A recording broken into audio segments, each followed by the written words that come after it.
Hi, my name is Tamar Zwick, and I'm going to be talking about the amazing sport of water polo. So, what is water polo, you might ask? Well, water polo is a mix of wrestling, basketball, and hockey, all in 8 feet of water. So, what equipment do you need to play water polo?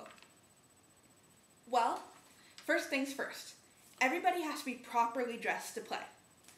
Women usually wear a one-piece suit, like this one. As you can see, it zips in the back. This is to make the suit tighter and also to give more coverage. Any open places there are in a suit, your opponent is gonna grab. So that's also why the suit is really, really skin tight. It's pretty hard to breathe when you're wearing these suits. This water polo suit also has a type of rubber around the edges, which make it harder to grab and also make it stronger so it doesn't tear as easily. For men, they usually wear a type of SPCO, which is just made of a little bit of a different fabric. The other important thing you need for water polo is a ball. There's 3 basic sizes of water polo balls that are used in tournaments. There's the women's ball, which this one is. There's the men's water polo ball, which is just a little bit bigger. And then there's a smaller water polo ball, which 12 and unders use. Now, these water polo balls are buoyant. They bounce on the ground, but they really shouldn't need to because they should be in the water at all times. They always should float. Now, every player who's playing in a tournament has to be wearing a water polo cap. In a game, one team is light caps and one team is dark caps. So everybody on that team wears a white cap, or on the other team would wear a dark blue cap. These caps are not just your regular swim caps. Water polo caps tie under the neck and have hard guards over your ears to protect your hearing. Often in water polo, you'll get hit in the head with a water polo ball, and if you get hit in the ear, you could burst your eardrum and lose your hearing. So these water polo caps are a very important safety measure. They're actually our only protection that we have when we're playing in the water. Another thing that you need when you're playing water polo is a goal. Goals are generally 3 meters wide by 1 meter tall. They sit in the water on each side and they float. Goalies go in the goals, but they don't touch the ground because nobody can ever touch the ground when they're playing. And the goals are useful because they're the way you win. When you win, you have to score goals. Now the basics of water polo. Each team has 6 field players in the water plus one goalie. The team also might have other players sitting on the bench, but they can only switch in and out during non-playing time. Every person in the water except for the goalie has to play offense and defense. This means that every field player has to swim up and down the pool every single time. This happens about every 20 seconds, so it's a lot of swimming, and players have to be in extremely good shape. Now, as I mentioned before, the way that you win in water polo is by scoring goals, and you need to score more goals than your opponents. Okay, a water polo field is generally half of a pool. There's 1 goal on each side for each team. And as I said before, there's 6 field players in the water plus a goalie in each goal. Now, on this diagram, I made defense blue and offense white. You can tell that because the goal over here is blue and the blue people are close to it, so you know that they're guarding their own goal. Now, there's 3 players on top here and 3 players on bottom. This is known as a 3-3 setup. This is the most basic setup that every team runs. The player up here is called the point, and the player down here is called the hole. Hole is a very difficult position to play because you're right in front of the goal, so the defender is always right on top of you, making sure you cannot get a shot off. Now, if you look here, you can see that the blue players are inside of the white players. That they always want to be in between the player that they're guarding and the goal, and have their hand up to stop their player from scoring a goal. If there were a turnover, if the blue team gets the ball, then everybody would swim down to the other side of the pool and it would just be reversed.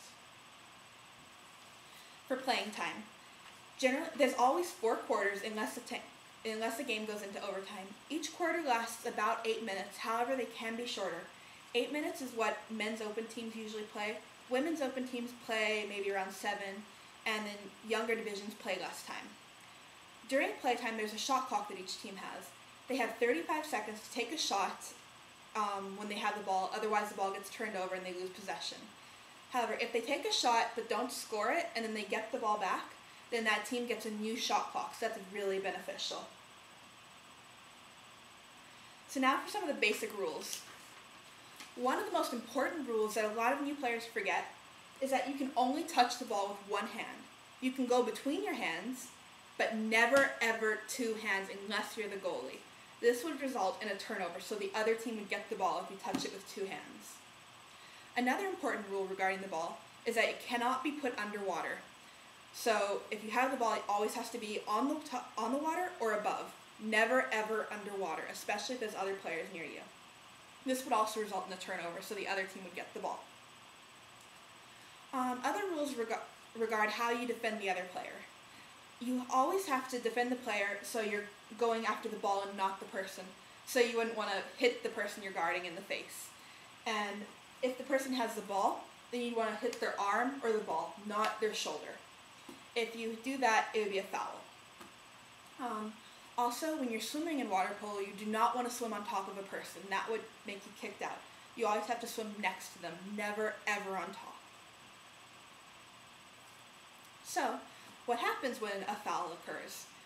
Water polo, unlike other sports, is a sport that plays through the fouls.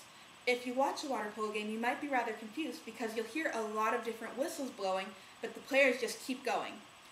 So, this is because players all know what to do and they can just keep playing without stopping game time. If the referees blow one whistle, that means it's a regular foul. That means the defender just hit the offense's arm or something simple like that. This is really not a big deal. This just means that the offensive player gets a free pass without the defender guarding them. If there's two whistles blown, that means there's a turnover. So the offense, for example, has put the ball underwater or touched it with two hands, or it could be because of an offensive foul. So if the player with the ball holds it and then pushes the other person away with their hand, this would be called stiff-arming them, and that is a turnover, so the defense would get the ball.